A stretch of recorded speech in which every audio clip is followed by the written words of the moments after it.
Good morning, Broncos fans. Welcome to Legends of Mile High. I'm Thomas Hall, and today we are going to talk about the new rumor, the latest rumors floating around about who is going to be the Denver Broncos quarterback in 2024. Rumors have not stopped because the Broncos haven't had a quarterback that has brought their winning ways back in some time. So the latest is now Sam Darnold. So we were going to get into that for sure. And we're also going to talk about quickly about Rick Dennison this morning. Rick Dennison is back in the NFL. And if you don't know who Rick Dennison is, look him up. He is a former Broncos linebacker, played from 81 to 1990 or 82 to 1990, I believe. Mostly as a backup, but did start about 50 some games.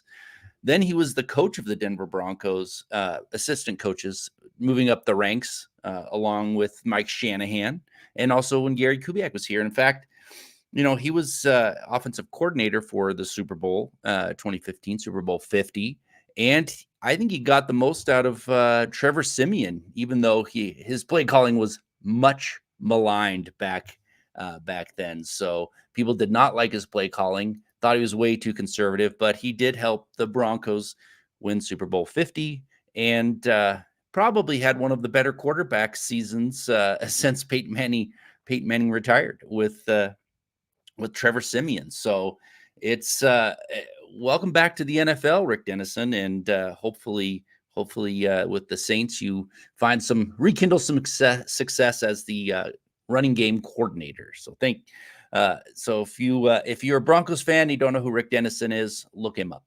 All right, let's check out the chat. We've got Jeremy Sean coming in saying, "Morning, Thomas. I think Sean Payton would be more successful in the long run developing a young QB to see how he sees the game as opposed to a reclamation project and having to rid bad habits." Well, that's the thing. That's all the Broncos have done is reclamation projects. And then they traded for Russell Wilson, which seemed like it was supposed to be a reclamation project because he didn't do very well in his first season with Hackett. And then, he got benched with Sean Payton. So it's a bummer. It really is that that's what they've been doing. And I'm with you. I don't want a reclamation project. I don't want some retread. And we're going to talk about why Sam Darnold isn't just a retread. He's bad. He's not a very good quarterback. So thanks for coming in, Jeremy. Appreciate it.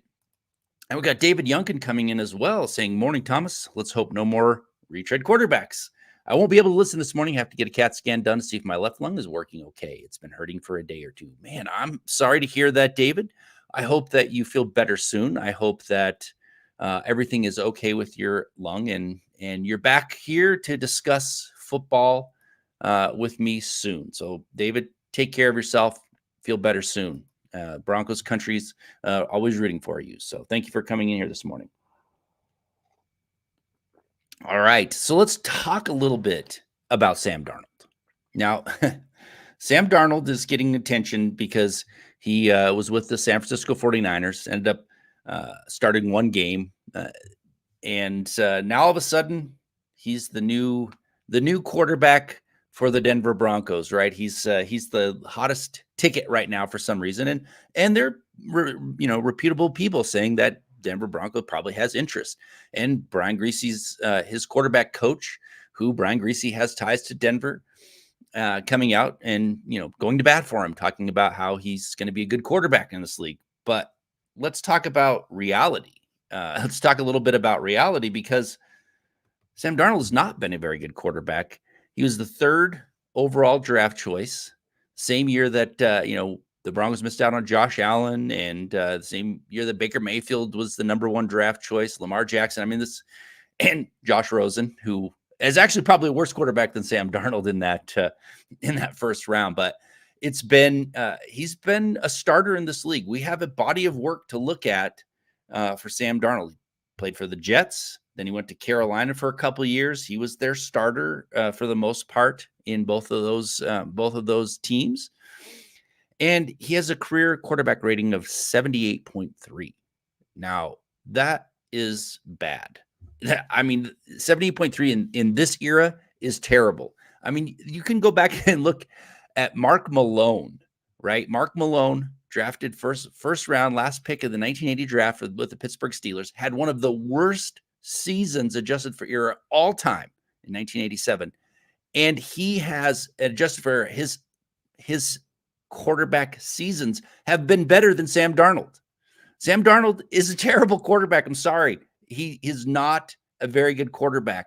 And we'll talk about why people think that, Sean Payton and everybody is, Sean Payton can fix him and blah, blah, blah. But we'll talk about that in a minute. I'm going to grab a few more folks in the chat here. Dr.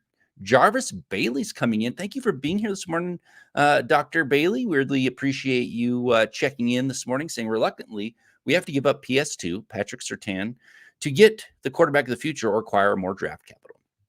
Well, I understand where you're coming from. That he's the only piece that really can move the needle if they want to move up and get somebody. And that's the harsh truth, because the Denver Broncos have squandered away some draft choices in trades that didn't work out with Russell Wilson, and then they went out and got Sean Payton. So their cupboard is bare in the draft capital area this year. So I can see why everybody's saying that. I'm reluctant to let go of probably the best player at one of the most important positions, although the quarterback is a more important position. So I'm reluctant to do that when you need a young quarterback to grow with a good team. So if you bring in a quarterback now, you've gotten rid of all of your good players. You've got to take some time to build that back up. I mean, it can happen quickly if the Broncos. It's terrible that it's come to this, Dr. Bailey. So thank you for being here. Appreciate it. And Jeremy's coming in with a keep Patrick Surtain too and draft Bo Nix or JJ McCarthy. Yeah, we've got those in there. I mean, those are options. People have been kicking those names around for sure. Definitely. And we got Tim Frisbee coming in. Well, thank you, Tim. I appreciate you being here. I haven't seen you on here before. I know that you and I interact a lot on Twitter back in last several years. So thanks for being here. And Tim's jumping in and saying Darnold is trash. Have a look at his fumbles and interceptions. Pure garbage. Tim, I'm with you, man. You look at his body of work. I mean, and it's a significant body of work. He has started 56 games from 2018 to 2023. And he has thrown 56 interceptions to 63 touchdowns. Now, that isn't a very good ratio. So I'm with you. He is definitely not the answer for me, regardless of what Brian Greasy is saying. And Brian Greasy, he's pushing his guy and, trying to drum up some business for him or whatever. But man, I don't see it. Quentin Caldwell's coming in with a super chat. Thank you so much, Quentin. I really appreciate the support. Saying good morning, everyone. Thank you for being here this morning. I'm willing to talk about anything you want to throw out there in the chat. So throw something in the chat, Quentin, and we will discuss it. So thank you very much. And Robert Ruprecht is coming with a question saying, Tom, where do you stand on our running back room? Well, I am middle of the road on a running back room right now, Robert. Sorry about that. I like Javonte Williams. I think he's going to be better next year. I know that he healed up really quickly from that devastating knee injury, and he didn't have a great season, but oftentimes it takes a little while for running backs to come back from that and have a good season. So hopefully next season it's better. I did like the other folks in the room, McLaughlin, nice change of pace back. I think, I'm drawing a blank on his name. Shoot. Why am I forgetting the backup number 25 there? What the heck? I enjoyed his season as well, but they could stand to upgrade it for sure. They could stand to have an upgrade because you just don't know what it's going to be like. You don't know if Williams is ever going to get back to where we all thought he was going to be, and everybody else is, nice role players. So, and Keith Brugman's coming in saying, Thomas, the Broncos signed Jonas Griffith. What does this mean for Jewell, Singleton, and Sanders? Well, I don't think it means much at all. I don't think they're going to bring Jewell back. I think his days are probably done in Denver, and they're hoping that Drew Sanders can be his replacement. I think Jonas Griffith is a good role player. He had his opportunity to start, but he just can't stay healthy. So I don't think that they can rely on him to to really step in. I think he can. If he can stay healthy, he can step into that starting role for sure. But I think they want Drew Sanders to be the one that steps into that role. They drafted him in the third round for a reason. He's athletic. His instincts are not quite what I was hoping to see from an inside linebacker, but I think that he's going to have the first shot at it. And, with Griffith's injury history, you can't really rely on him. So thanks, Keith, for being here. Todd's checking in, saying hello. Quentin Caldwell's coming back in, saying I'm on the keep PS2 and trade down in the draft train. LOL. Yeah, I mean, there's a lot of options. There really is, and the Broncos have to do something, right? They have to get draft capital. They have to do something, and everybody wants them to get a quarterback because this is a year to do it, apparently. And yeah, I don't know. I mean, quarterback is a high need for them, but I don't really think that they should go out and get Sam Darnold, right? And I don't know why people think that he's going to be anything special compared, after knowing what we've seen from him, and even in his one start in, in San Francisco, it wasn't that great. I mean, he started one game and he's thrown 46 passes with the San Francisco 49ers, and his rating is 85. That's terrible. I don't see it. I just don't see it. Man, if they have to give up anything for him, I just got to shake my head. I mean, if he comes to them cheap and they give him a shot, fine. But if they give up anything of significant value for him in money or anything of that nature, it's a bad mistake. I mean, go watch his games. Go watch what he played for the Jets. I know Jets weren't that very good back then. He wasn't very good. He played for Carolina. He played for different coaches too. So it's not like he was just saddled with a terrible coach and he was terrible. He was just bad wherever he went. So I don't know. I don't see it, but it is a possibility. I'm going to grab Lawrence Rivera coming in here saying, what up, guys? Russell Wilson has been seen with his son at the Boston Celtics game getting a jersey from Jason Tatum. We all know he loves basketball. Is this a precursor that he is going to Boston? That's funny. It's interesting that he would be in Boston. I don't know why he would be there supporting the Celtics, but yeah, the New England Patriots, who knows? I mean, he's going to have options. Teams are going to take a chance on him, I think, and see what he can do. And I think it's better for him too. I don't think there's any way if he stays in Denver that he's going to rekindle his career at all. He needs to go somewhere else. And I just don't think they can coexist, he and Sean Payton. So maybe, I mean, we'll see. There's going to be some teams after him, I think.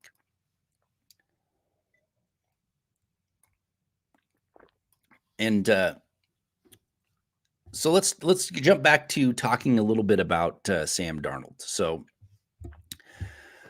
I've said that he's terrible. His body of work shows that he's terrible, but people think that Sean Payton can fix him, so to speak. So he's take this terrible quarterback and make him better. But they point to Jameis Winston and they point to Teddy Bridgewater and say, okay, he fixed those guys. Now, fixing is a interesting word to use. Jameis Winston, he did fix his turnovers. But other things that Jameis Winston was doing was not as good as he had done in the past, his yards per game and things like that. So you could say that he made his game better. And you could say that he really helped Teddy Bridgewater as well. But both of those quarterbacks weren't as bad as Sam Darnold was. Both they had their issues, don't get me wrong. And Teddy Bridgewater had a devastating knee injury, and that kind of, curtailed his career early, even though he looked like he was going to be a decent quarterback in the league. So people are looking at two quarterbacks who were at least middle of the road, maybe not great, but at least middle of the road quarterbacks when they played, and made them a little bit better. But now they're saying that he can do that with one of the worst quarterbacks in the league to make him a viable starting quarterback. Now, that's a huge stretch in my mind, a huge stretch, because he would have to work a miracle, and he couldn't do it with Russell Wilson. Russell Wilson, he helped him a little bit, But Russell Wilson wasn't a great quarterback last year. He was a middle of the road quarterback, maybe a little bit above in certain categories. Who was a really great quarterback. So, I mean, he couldn't do it with him. So why do people think that Sam Darnold is going to become a really solid quarterback under Sean Payton? I don't see it. Keith Brugman's coming back in saying, Thomas, your choice, Darnold, Winston, or Tannehill. Definitely not Darnold. I just don't see it with him. Winston's interesting. I don't know if he's a great option. And Tannehill, I mean, I think Tannehill might be a pretty okay quarterback in Sean Payton's system. If I was going to go with anybody, I'd take a chance on Tannehill over the other two, because he has shown that he can be a pretty solid quarterback at times in this league. And but he's older, and I don't want any of them. I really don't. If the Broncos want to move on from Russell Wilson, they need to get younger, and that starts with drafting their own quarterback. You brought Stidham in. Sean Payton has lauded Stidham, talked about how he can be a starter, and he actually started him for 2 games. I don't like Stidham, but I mean the Broncos aren't going to be able to get better by getting a retread. You might as well just bite the bullet now, start Stidham, get a rookie quarterback. Hopefully he can step up and maybe beat Stidham out, and who knows. But I don't really want. We've watched the retreads for 7 years. They haven't worked, and it's time to go get your own.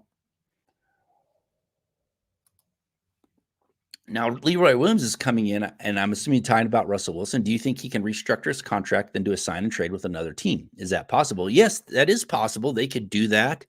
I think anything that they do with Russell Wilson is in order to part ways with him, right? And if they think they can get a suitable trade offer for him, and part of that has to be re-signing, restructuring, and trading, then they can do that.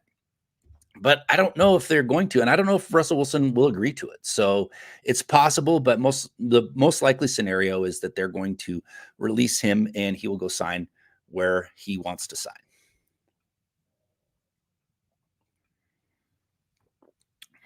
All right, we got Joey LaGuardia coming in. Why can't you force Russell's hand? He is going to want to ride the bench. Or he isn't going to want to ride the bench. If he wants to leave, he can take a pay cut or take a cut and stay and play. Yeah, I mean, I don't know. I don't know what that's going to. I mean, you can force his hand, but there's really not much that you can do with Russell Wilson. It's obvious that Sean Payton doesn't want Russell Wilson as his starting quarterback. So Russell Wilson's kind of he's holding all the cards. He has a contract. He can't, he doesn't have to re-sign. And if, the Broncos' only option really is to release him. They could try to work with him, but he can just say no. His money is his money. He signed that contract back when that was, when George Payton saw fit to give it to him, and it's just, I don't know. I don't think the Broncos have any leverage in this at all. I mean, they could say, okay, well, we'll keep your contract. We'll pay you a bunch of money to sit on the bench.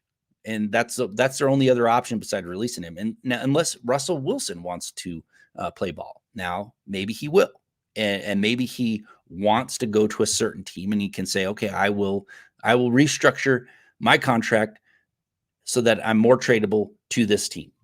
And Jeremy's pointing out that Russ has a no trade clause that doesn't benefit him to restructure. So, I mean, I think there's no upper hand for the Broncos in this situation. So it's probably going to be a release. That's probably what's going to happen. So, Joey, thanks for coming in and chatting with us this morning. Oh man. I'm still reeling about this Sam Darnold being the next quarterback of the Denver Broncos. I really hope it's not true. I really hope that the Broncos really just take their lumps this next season that they're going to have to take, and try to get younger and better through the draft. And that's really their best option. So, I mean, I don't know what Sam Darnold's going to, demand in free agency. I doubt it's very much. So, he probably will come fairly inexpensive if he does come to Denver at all. So that is a benefit. But think about the money that's going to be tied up in the quarterback position. You got 39 million or whatever for Russell Wilson. You cut him after June 1st. So that's a big chunk of change. You got another 5 million in Stidham. You're going to maybe draft a first round rookie. So you're going to have some investment in that person. And then you're going to bring in Sam Darnold. I don't know what he's going to demand in the free agent. But if you look at Stidham, he got 10 million for 2 years. So you use that as a proxy. He's going to come in to fight for the starting job. They're going to have to give him decent money. And, it's going to be a lot of money tied up in the quarterback position. So I don't like it at all if I haven't made myself clear. And Robert Ruprecht's come back in saying if Russ was going to stick around, he would have been a partial contract negotiation. I think so too. The writing's on the wall. I know that there's some face saving type of stuff that's coming out of Denver. I think about Russell Wilson saying they want to renegotiate or they're open to it at least. I don't know. I mean, it's one of those things that I just don't. I think it's just all talk, and he's going to get released. That's all there is to it. And Ed is coming in. Ed West, thank you for being here, Ed. Saying in this day and age, we don't develop quarterbacks anymore. We expect them to hit the ground running or they are out. Yeah, it seems like there is a lot of impatience when it comes to quarterbacks coming to the league. And frankly, I think that's a little bit misguided. Now, there are quarterbacks that you see that come in and do really well right out of the gate. But for the most part, a lot of these quarterbacks have to develop a little bit. And it's not because they're inexperienced. They just a lot of them play in a different type of offense than they're going to play in the NFL. I mean, and I keep saying Bo Nix, right? I like his skill set, but he's not going to be able to have the coaches read the defense for him. If you watch those games at Oregon, they were holding up signs to tell him what coverages they were. So he's got to develop that part of his game because he didn't have to really do it in his season at Oregon anyway, this last season from what I saw. So there is some development. So you do have to have some patience. And whether that is let him ride the bench for a little while and learn or throw him out there and let him learn under fire, those are two different philosophies. I think the Broncos, if they get a first-round quarterback, I think they're going to want him to play right away because the competition for him is Jarrett Stidham at this point. So, I mean, if he can't beat out Jarrett Stidham or at least be good enough to say, oh, we want to develop him instead of wasting our season with Jarrett Stidham, then he's probably not going to be the guy. But thanks, Ed, for coming in. Appreciate it. All right. Keith's coming back in. Thank you, Keith, for coming in from Facebook. Still on the roster, he's somewhere else. You're paying $37 million, so keeping him. We are only really talking about 2025 when you pay him $39 million. Bench him and make him buy his way out of Denver. And you're talking about Russell Wilson. Yeah, I mean, there's a possibility that you say we're not doing anything with you. We're paying you anyway, so we're going to have you on the bench, and you're just going to sit there on the bench. I don't think they're going to do that. I mean, I think the NFL teams are okay with letting their guys, like someone like Russell Wilson, go try it somewhere else. I don't know if they're going to do that. And on top of it, I think it's going to, that could be a problem in the locker room for a team that needs to have leaders step up and needs to have more cohesiveness and needs to learn how to win. I think that would be a distraction. It'd definitely be a distraction, especially if, they do go with Stidham and he starts to really fail. Are they going to go to Russell Wilson? I don't know. So I think that they'll do right by him by releasing him and letting him go somewhere else. And Jeremy Sean's coming back in saying, Thomas, you should listen to his coaches talk about how smart Nix is. They were saying he was coaching some of the coaches at some point during the season. He had full authority to change the play. Yeah, I mean, for me, Bo Nix, I don't know enough about him. I haven't scouted him, so it's nice to hear you say that, and hopefully he is that. But I guess my issue is, why were they having to hold up a sign to tell him what the coverage was? Just let him read it and go. Maybe it's a double check. Maybe they're just saying, okay, here's our double check. But at the same time, it was happening. So I don't know what to think about it. I don't know what to think about whether the coaches are saying that, he's a great quarterback trying to build him up because he's their guy, or how much truth it was. I don't know. I don't know enough about Bo Nix. I'll take your word for it that he's really smart and the coaches liked him and he's going to be okay in the NFL. But at the same time, there's probably question marks about him. So thanks, Jeremy, for coming in and saying that. And Robert is coming back saying, I'm for Nix over McCarthy at this point and very doubtful we trade up with our draft capital. Yeah, I mean, there's a few options, but unless I don't think there's any true, like, no question, no Andrew Luck or Peyton Manning in this quarterback. I know people think that Caleb Williams is this generational talent that they're talking about, but he has some holes to fix as well. So I don't know. Hopefully they get a quarterback. They don't have to move. They don't have to trade draft capital. They get a quarterback that works out. If that's Bo Nix, awesome. If it's JJ McCarthy, that's awesome too.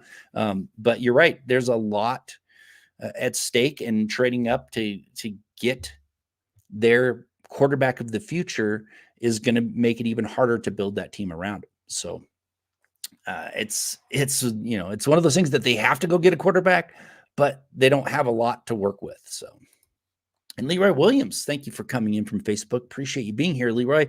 Saying, question is, who is Sean Payton's guy? Like, who you think he really wants? And that's the big question, because he hasn't really said who he wants. So nobody really knows. I know that he was praising Caleb Williams a couple years ago, talking about how great he was. So there's that. And then there's players in the draft that seem to be more of a fit for his system. So who does he like? And maybe he likes Jarrett Stidham. Maybe he's telling the truth and he's like, I went out and paid $10 million for a backup quarterback. We're going to have him be the starter. I like him. And that's how it goes. But it's a big question mark, because he's danced around all of these questions. Everybody's been asking him different things, and he's did the coach speak? So we have no idea. But what we do know is, to make his offense work, he needs someone that processes like Drew Brees. So I know that people said that, that he dumbed down his system for Russell Wilson. Well, the problem was he didn't need to dumb it down. He needed to change it, and he didn't want to. So he's going to look for a quarterback that fits his system, not a quarterback that's really good that he can work with in changing his offensive philosophy. So I think you got to look for who's the quick processor, who would be a high volume passer, who can really, he can get the most out of. So that's where we're at. And I don't know who that is, but we will find out soon, because the draft season is coming up soon. And so is we're going to have free agency here in, I think, a month. So we'll find out.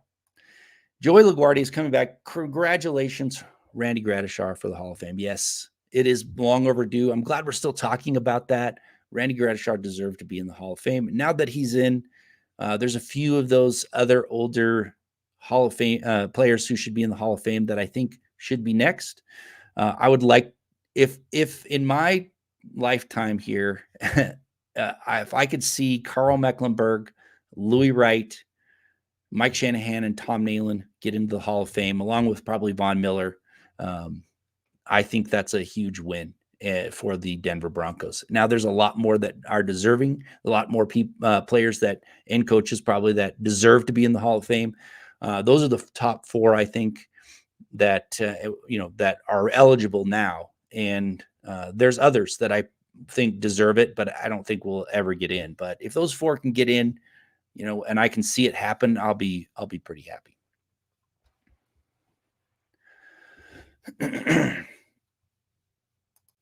Tyler Brooks is coming in, listing some names: Jameis Winston, Ryan Tannehill, Sam Darnold, Russell Wilson, then a bunch of what-if draft picks. Just yikes. Yeah, they've put themselves into this situation, right? And they've tried to get quarterbacks. And this all really started when Brock Osweiler really kind of said, I'm going to go to Houston and take the same amount of money somewhere else. He should have stuck around in Denver, and they wouldn't have drafted Paxton Lynch, wouldn't have started this old domino effect that happened, and things would probably be a little different in Denver. They probably would have drafted a different quarterback, a young, different quarterback along the way, and and probably be sitting here with a winning season for, instead of no winning seasons since 2017. And we got Joey LaGuardia come back in talking about the Hall of Fame, which is one of my favorite things to talk about. Seeing Mike Shanahan not being in is ridiculous. And the reason why it's ridiculous, now, there's a lot of coaches out there. I'm not a big coach for the Hall of Fame guy. I'm more players. There should be less coaches getting in, more players getting in, but that's beside the point. There are coaches that deserve it. Now, the problem I have with it is they put Bill Cowher in back in 2020 right away. They didn't even make him wait very long to get into the Hall of Fame when they've made other really great coaches and innovators like Don Coryell finally getting in, right? So they ushered him in quickly. But you compare Mike Shanahan to Bill Cowher, Mike Shanahan has a better resume. So he should have been in a long time ago if Bill Cowher was in. My guess is it's only going to be a matter of a few years, and maybe even next year, that Mike Shanahan gets in. And I think the other thing that's pointing to Mike Shanahan being in early is Buddy Parker was the coach/contributor candidate, and they voted him down. So to me, that points to the Hall of Fame voters aren't really interested in these old-time coaches getting in. These coaches from long ago, they don't have any stomach for it. They want, I think anything after 1980 is probably what they're looking at and wanting to have in the Hall of Fame. So that bodes well for Mike Shanahan. If you look at the candidates that are eligible now that haven't been around for a long time, that weren't from the Buddy Parker era or whatever, Mike Shanahan really rises to the top. So I think you've got a good chance of Mike Shanahan getting into the Hall of Fame right away. And then the other one that may from the Broncos is Dan Reeves. He's had some buzz about him. He's definitely made the cut. And so, having him pass away does spur action for a lot of the voters. So you might see him get in as well. I don't know. I don't know if he will. But now that it's a coach/contributor, it's not just his head coaching record. It's not just his Super Bowl record. You're going to look back and, look at his assistant coaching. He won some Super Bowls. He had been to more Super Bowls than anybody in the history until, we got Bill Belichick and Tom Brady, of course. So that might be another option, but I think Mike Shanahan's name is going to rise to the top of this list, and it should be only a few years before he gets in. And I think you're going to see a lot of push. And I think that the voters that pushed Buddy Parker in kind of regret doing that and not having Mike Shanahan be the guy that went into the Hall of Fame. And we got Swink McLeod coming in saying Dan Reeves should 100% be in. Now, I know Dan Reeves, and thank you, Swink. Appreciate that. Dan Reeves has been given a lot of heck or for his coaching style. It was his coaching style, right? He didn't get the most out of John Elway. People think that he kind of stunted his career, but he had a philosophy to win in the NFL, and he did, right? Even though it wasn't, let's go out and throw this ball a bunch of times, let John Elway do his thing. He did kind of stunt John Elway. But the thing about head coach, it's not just the success, right? It's not just going to the Super Bowls or winning the Super Bowls. Head coaches have a lot of other things that they have to do. Number one, Dan Reeves was an incredible leader of teams, right? He got those really kind of the teams that overperformed. You look at the offense that they had when they went to those Super Bowls, there was very few stars on those teams. It was John Elway and a bunch of other people for the most part on that offense. So he got him to 3 Super Bowls, and he had a very keen eye for coaching talent. You look back at his assistants that he brought in, Mike Shanahan being one of them, but Mike Nolan, there's plenty of others that he had brought up in his system that end up being head coaches or really good assistant coaches. So he had a really good eye for talent. So there's many things that you can point to that says Dan Reeves should be in the Hall of Fame and was an excellent coach, right? He turned around the Falcons. The Falcons were terrible. He got them to the Super Bowl.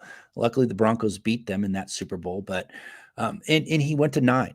He won a couple as an assistant and player. So he's got Super Bowl winning resume and Super Bowl resume. I think people don't like what he had done with John Elway, so they give him a bad name, but That wasn't his philosophy. His philosophy was running the football, and he just couldn't find the offensive line and running backs to do it. So that's the